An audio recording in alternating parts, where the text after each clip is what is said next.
Golden Swan Story. There was once a golden swan who lived in a pond. Beside the pond, there lived a family of 2 daughters and a mother. They were so poor that they could not afford to eat 2 proper meals sometimes.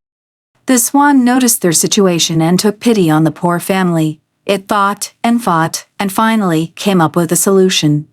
The swan decided to shed its golden feathers one by one and give them to the poor family. They could sell the feathers and earn enough to live a comfortable life. The swan thought a lot and finally decided to go forward with the plan. The mother was surprised at the swan's arrival at their house. She asked the swan why it had come to their place, knowing well that they could not provide anything to the swan. The swan replied that it was not there to take anything. It had a proposal instead. The swan shed one of its feathers and gave it to the family. It started doing the same every day. The family was earning enough from selling the gold to lead a happy and comfortable life. However, the mother soon became greedy and decided to pluck all the feathers off the swan the next time it came to their place.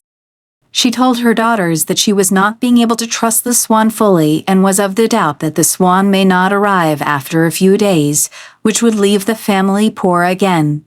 The daughters were not happy to hear this and felt sympathy for the swan. The next day, when the swan arrived, the mother grabbed it and plucked all its feathers. But to her surprise, the feathers were no more golden. They were normal feathers. The swan explained that it was willingly shedding the golden feathers, and since the mother had forcibly plucked its feathers, they were nothing but regular feathers to her. The mother was shocked after hearing this, and she begged and apologized to the swan. But the swan said she wouldn't repeat the same mistake. The swan had helped them out of sympathy, and they had tried to kill her.